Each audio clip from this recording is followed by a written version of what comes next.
Welcome back. We've got some time today, so we thought we'd make a few videos for you. I'm going to talk about polishing and shining methods that I use, and I'm going to talk about the equipment that I use. And some of it will vary depending on the condition of the machine and what I'm doing. Let's start with a fresh paint, okay? The white machine for my wife's Featherweight. When I first spray it with the clear, it hardens and it gives me the opportunity. I will start with wet sanding with the grit, starting with 1,000, working my way up.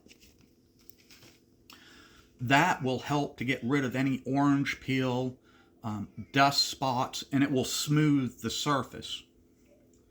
After I've done that, I will use a rubbing compound. And the rubbing compound has an abrasive in it also. I will go over the machine with it. And you can see that it's, if you feel it between your fingers, you'll feel that it's abrasive. I'll polish with this with a rag.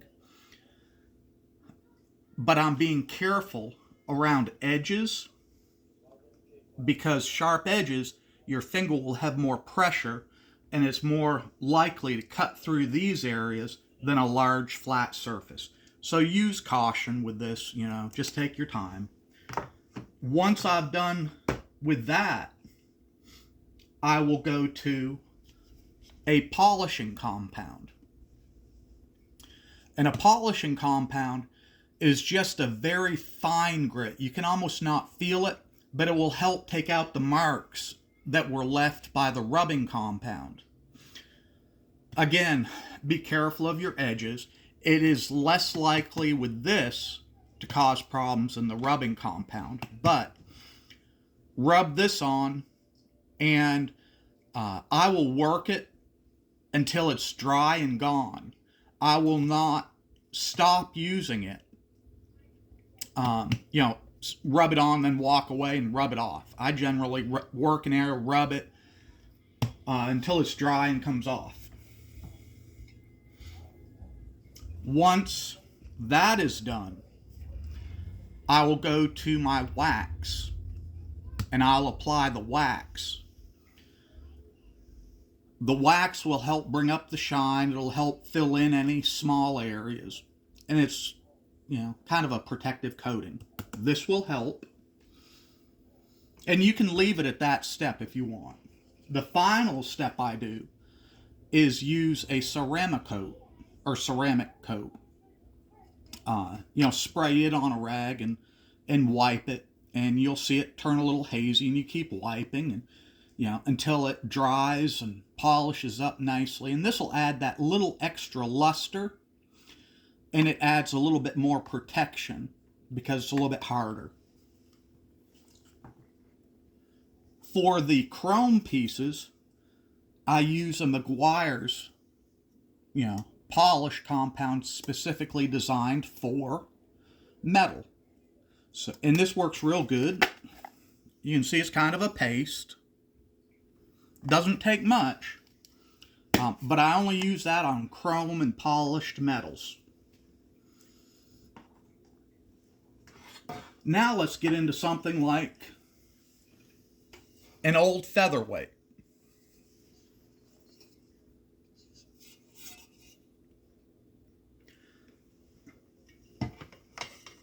This is the one I'm going to be repainting for my daughter. So it's one that I'm going to actually strip down to bare metal, but as you can see, the finish is pretty sad on it. So let's take the plate and go through some steps I use to bring as much of a shine as I can. The rags I use, you can buy them at Walmart. They're in the automotive detailing section. Real soft.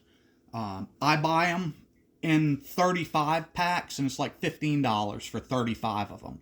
And then you can wash them and reuse them. A machine in this condition, I may take some hand wash. And what the advantage of this is, you want to make sure it doesn't have pumice in it.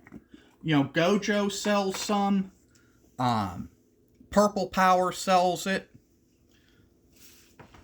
but it's a fine paste. I take a little bit and just start working it in. And I use my fingers. You don't have to. I mean, you can use a rag. You know, it'll do the same thing. And I just rub it around. And just like your hands, I'm trying to get into that grease and cut it.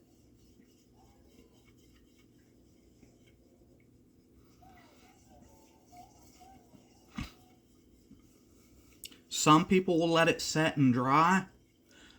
Generally, I'll just rub it real good and then wipe it off without letting it dry. You can try either way that works for you and go with that. I'll take a rag, wipe it off, and it's going to be sticky, okay? I mean, that's just part of it. And you can see a little bit of a difference.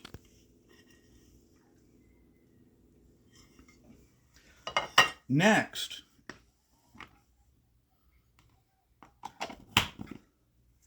I'll go to the rubbing compound just to cut it a little bit. You'll notice that I did not use the sandpaper on this because it has a finish. I'm just going to take a little dab, and you'll notice that I'm kind of rubbing in circles. Circles, when you're polishing, do not show up as much as if you were just doing back and forth, okay? So that's why I'm doing circles. You'll see that a lot of times when people are detailing your car, they use an orbital sander or a polisher, just because of the circle motion. And it's a machine, so it can go a little bit faster than you can with your hand. You know, I'm just rubbing a little bit, and I'm being careful because of the shellac. I don't want to cut through it. Once I get where I feel it's good, I'll take a clean portion of the rag and wipe it off.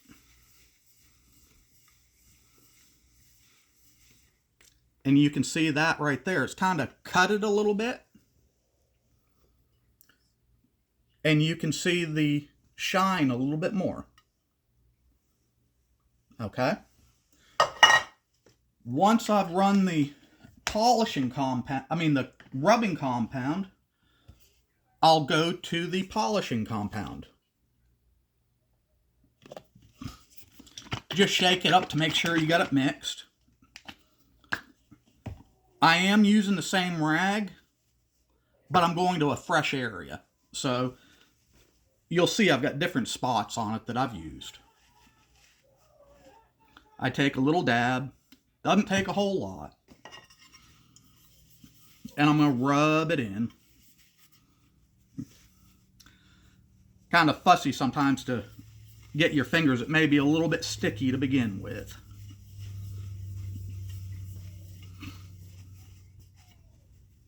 And what this is going to do is help remove those marks that you put in from the rubbing compound.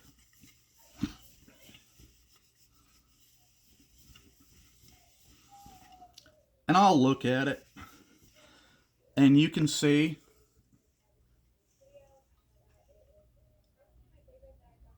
it's a little cloudy.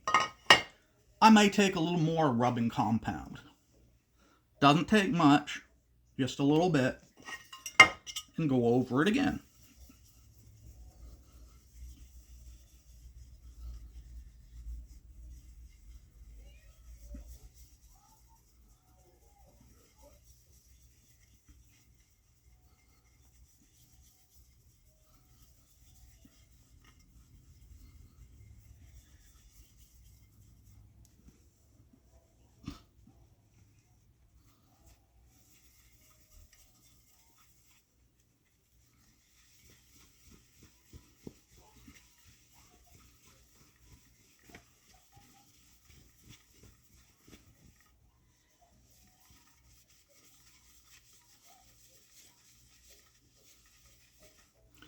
And you can see that it's actually starting to shine up a little bit. Okay, you still got a little bit of haziness. Once I'm done with the polishing compound, I'll go to the wax. And there's nothing special with this brand, okay? It's just what the automotive store had when I went to it, so, just happened to be turtle wax. Whether you're using Meguiar's or I think it's Griot or whatever, those are good. Just pick out what you're comfortable with and what you can get a hold of. A little bit of wax. Again, not a whole lot.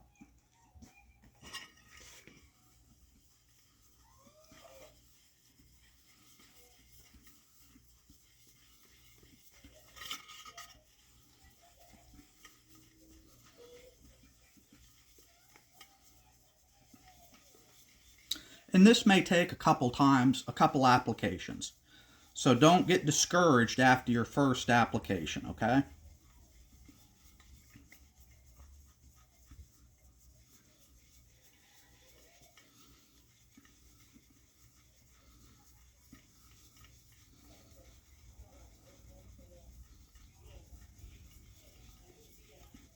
And this does take a little bit of time. I'm kind of rushing through it a little bit for you so we don't have a super long video. And you'll see, you get what looks like a little bit of shellac and stuff that comes off and a little bit of dirt. Then I go again.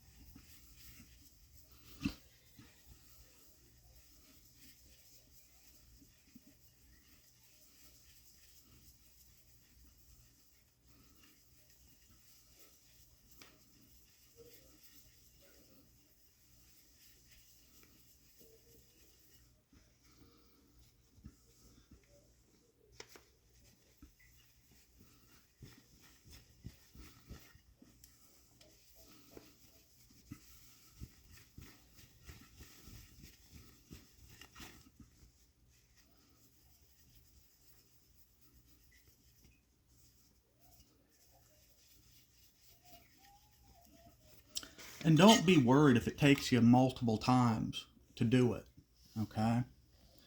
This has quite a bit of damage, and I don't expect it to polish up as nice as some of my other machines, okay?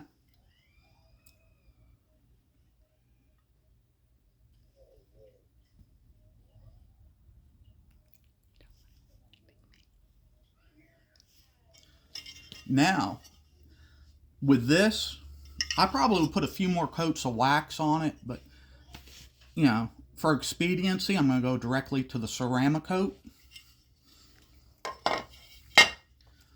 And we're going to apply it. I try to go to a clean area of the rag again. Make sure my nozzle's turned on. And just spray a little bit onto my rag. And then start wiping. This particular stuff has an odor. My wife doesn't like it. I think it smells pretty good, but, different strokes for different folks.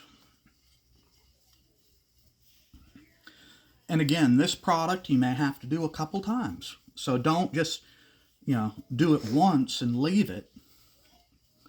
Give it a couple times, tries. It's your machine.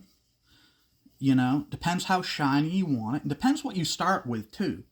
You can't take a pig's ear and make a silk purse out of it. And I don't expect this to be super good.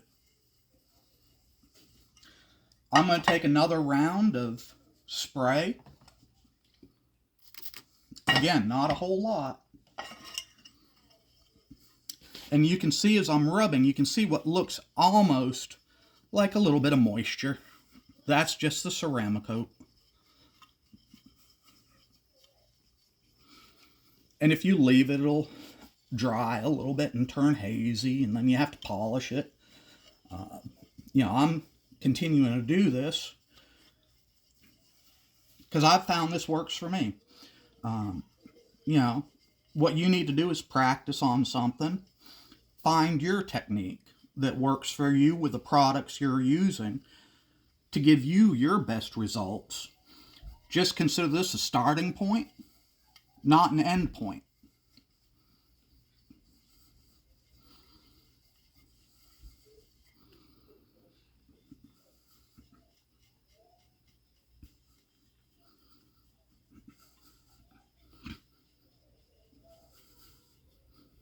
I'm having to look at it so I can see any spots that I've missed, or, kind of get a haze. It's a little bit harder to do it when I'm not looking, at the right angle.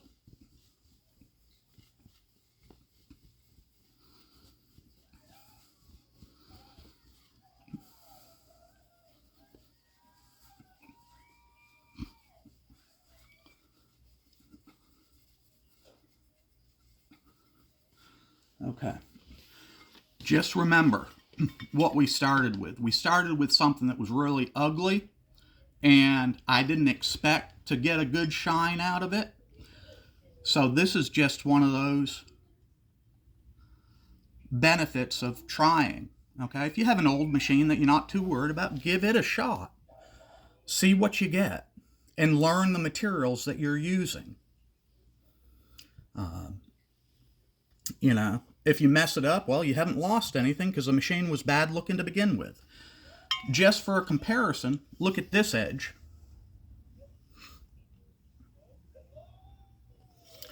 And then look at this. Kind of gives you an idea of where we started and what we ended up with.